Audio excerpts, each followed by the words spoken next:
அன்பு நண்பர்கள் அனைவருக்கும் வணக்கம். என்னுள் இருந்து என்னை இயக்கிக் கொண்டிருக்கின்ற இறையருளுக்கும் குரு அருளுக்கும் என் மனமார்ந்த முதற்கண் வணக்கத்தையும் நன்றியும் தெரிவித்துக் கொண்டு இன்றைய வீடியோ பதிவு மூலமாக தொழில் நிறுவனங்களில் இருக்கக்கூடிய சின்ன சின்ன ரகசியங்களை பார்க்கலாம். ஸோ வாஸ்து அப்படின்னாவே பஞ்சபூத தத்துவங்கள், பஞ்சபூத ஆற்றல்கள் நிறைந்த ஒரு பகுதியில் நம்ம ஒரு தொழிலோ அல்லது ஏதோ ஒரு பொருள் வாங்கி விற்கிற வேலையோ நம்ம பார்க்குறோம் அப்படின்னா அது ஒரு பிரம்மாண்டமான வெற்றியை அடையுமான்னு கேட்டால் நிச்சயமாக அடையும். அதில் ரூல் சிம்பிள், எந்த பொருள் எங்கே வைக்கணும் அப்படிங்கிறத மட்டும் நீங்கள் தெரிஞ்சுக்கிட்டீங்க அப்படின்னா அது ஒரு பிரம்மாண்டமான வெற்றியை கொடுக்கும் அப்படிங்கிறது தான். இந்த பொதுவாக தொழில் எதுக்கு பண்ணுறோம் அப்படின்னு பார்த்தீங்கன்னா ஏதோ ஒரு வருமானத்திற்காக தான் அப்படின்னு எடுத்துக்கலாம்.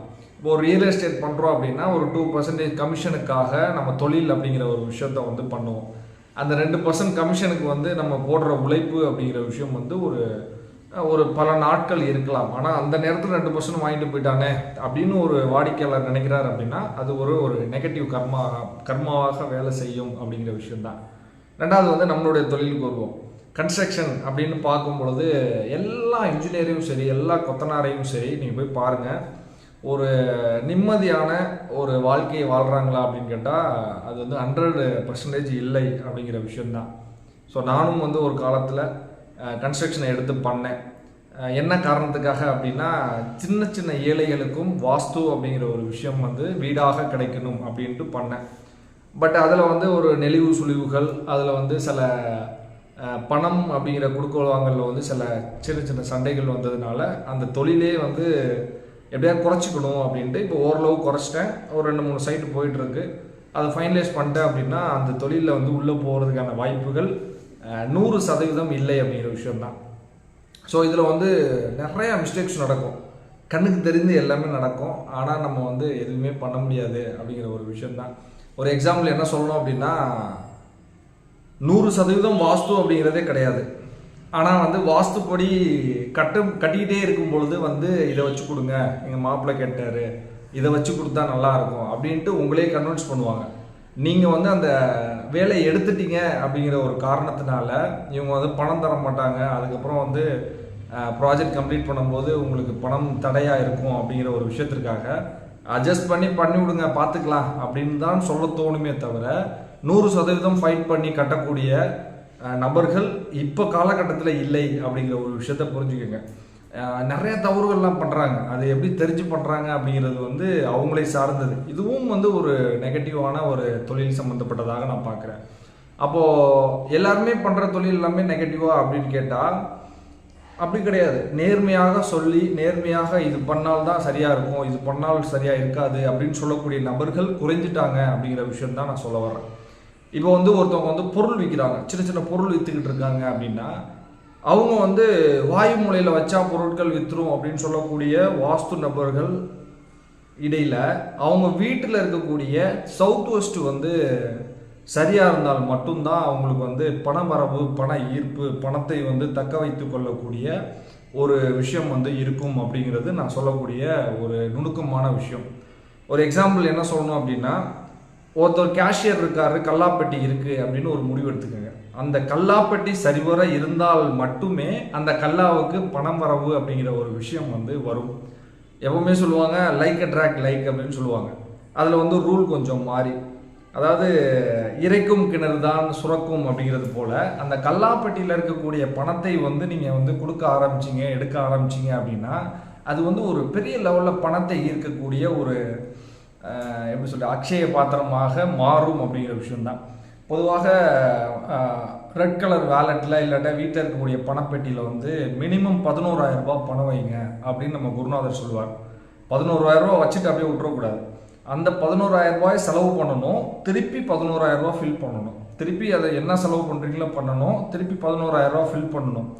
இப்படி அந்த மணி பர்ஸையும் சரி இல்லை அந்த பணப்பெட்டியையும் சரி நீங்கள் பழக்கினீங்க அப்படின்னா ஆட்டோமேட்டிக்காகவே இந்த பிரபஞ்சம் அந்த 11,000 ரூபாய் பணத்தை உங்களுக்கு கொடுக்கும் அப்படிங்கிறது தான். நான் 11,000 ரூபான்னு சொல்கிறது ஏதோ நம்பர் அடிப்படையில் கிடையாது, ஒரு எக்ஸாம்பிள். அதில் ஒரு நுணுக்கமான விஷயங்கள் உண்டு, அந்த எக்ஸாம்பிளுக்காக சொல்கிறது. நீங்கள் 1 லட்ச ரூபா வைங்க, 10 லட்ச ரூபா வைங்க, 1 கோடி ரூபா கூட வைங்க, வச்சு எடுத்து செலவு பண்ணி பாருங்கள். அந்த இடத்திற்கு திரும்பவும் அந்த ரவுண்ட் ஃபிகரான நம்பர் வந்து உங்களுக்கு வரும். அப்போ தொழில் அப்படின்னு சொன்னாலே வந்து மன நிம்மதியுடன் செய்யக்கூடிய தொழிலை செய்யணும் அப்படிங்கிறது வந்து இந்த வீடியோ பதிவு மூலமாக நான் சொல்லக்கூடிய ஒரு நுணுக்கமான விஷயம். ஸோ இதற்கு கோவில்கள் உண்டா அப்படின்னு கேட்டால் நிச்சயமாக இந்த ஒற்றை கோவில் உங்களுடைய தொழிலை வந்து 100 மடங்காக வளர்ச்சியை கொடுக்குமான்னு கேட்டால் நிச்சயமாக கொடுக்கும். அது என்ன கோவில் அப்படின்னு பார்த்தீங்க அப்படின்னா, பெருமாள் அப்படின்னாலே பணத்தை ஈர்க்கக்கூடிய வசீகரம் கொண்ட ஒரு கடவுள் அப்படின்னு சொல்லுவாங்க. அதாவது சகல ஐஸ்வர்யங்களையும் கொண்ட ஒரு கடவுள் அப்படின்னு சொல்லுவாங்க. அப்படிப்பட்ட பெருமாள் கோவில்களில் சிறந்த கோவில் எது அப்படின்னு பார்த்தீங்கன்னா, திருக்கோஷ்டியூரில் இருக்கக்கூடிய சௌமிய நாராயண பெருமாள். அந்த பெருமாளில் 2 விஷயங்கள் உண்டு. அந்த பெருமாளுக்கும் திருப்பதியில் இருக்கக்கூடிய பெருமாள் பக்கத்தில் இருக்கக்கூடிய பெருமாளுக்கும் ஒரே குணாதிசயங்கள் உண்டு. அதாவது அந்த வெள்ளியில் இருக்கக்கூடிய பெருமாளுக்கும் குணாதிசயங்கள் உண்டு அப்படின்னு நான் சொல்கிறேன். அப்படி என்ன குணாதிசயங்கள் அப்படின்னு பார்த்தீங்க அப்படின்னா, அது மற்றொரு வீடியோவில் பார்க்கலாம். அந்த தொழில் பண்ணுறவங்க இங்கே போனால் என்ன நடக்கும் அப்படின்னு பார்த்தீங்கன்னா, நேர்மையாக உண்மையாக செய்யக்கூடிய தொழில் நிபுணர்கள் தொழில் ஓனர்கள் போனோம் அப்படின்னா, உங்கள் கூடவே இருந்து யாராவது தப்பு பண்ணுறாங்க, உங்களுடைய பார்ட்னர் வந்து உங்களுக்கு துரோகம் பண்ணுறாரு, இல்லை வந்து உங்களுடைய தொழில் பண்ணக்கூடிய இடத்துல தவறுகள் நடக்குது ஆனால் கண்டுபிடிக்க முடியல அப்படின்னு ஒரு கம்ப்ளைண்ட்டோடு நீங்கள் இங்கே போனீங்க அப்படின்னா, உடனடியாக அந்த கம்ப்ளைண்ட் வந்து ரிசால்வ் ஆகிடும். அப்படின்னா என்ன அர்த்தம் அப்படின்னா, தொழிலை வந்து அடுத்த கட்ட நகர்த்துவதற்கான விஷயங்கள் அந்த கோவிலுக்கு போனால் 100% நடக்கும் அப்படிங்கிற விஷயத்த நீங்கள் புரிஞ்சுக்கங்க. ஸோ இது எல்லாமே வந்து ஏதாவது புத்தகத்தில் உண்டா அப்படின்னு கேட்டால் நிச்சயமாக கிடையாது. இது வந்து முழுக்க முழுக்க அனுபவத்தினால் வந்த ஒரு விஷயங்கள் அப்படின்னு தான். நீங்கள் யாரெல்லாம் போயிருக்கீங்களோ அந்த விஷயத்த வந்து மேபி டேக் பண்ண மறந்துருக்கலாம். இன்னுமே போகும்போது ட்ரை பண்ணுங்கள், நிச்சயமாக உங்களுக்கு தெரியும். இது வந்து வாஸ்துப்படி அப்படிங்கிறத தாண்டி இது வந்து ஒரு பிரபஞ்சத்தின், அதாவது பஞ்சபூத ஆற்றல்களின் மூலம் கிடைக்கக்கூடிய மிகப்பெரிய ஒரு சூட்சமம் அப்படின்னு நினச்சிக்கோங்க. அப்போ வாஸ்து அப்படின்னாலே வந்து பஞ்சபூதங்கள் தான் அப்படின்னா நிச்சயமாக பஞ்சபூதங்கள் தான். அதில் இருக்கக்கூடிய தவறுகளை நம்ம திருத்திக்கணும். அப்படி இல்லைன்னா கோவில்கள் மூலம் சில காலங்கள் தள்ளி போடலாம், அவ்வளோதான். ஆனால் எப்போவுமே வந்து தொழில் பண்ணுறவங்க வந்து பொதுவாக ஏமாறுறது தான் வந்து நடக்கக்கூடிய நிகழ்கால உண்மை அப்படின்னு நான் நம்புகிறேன்.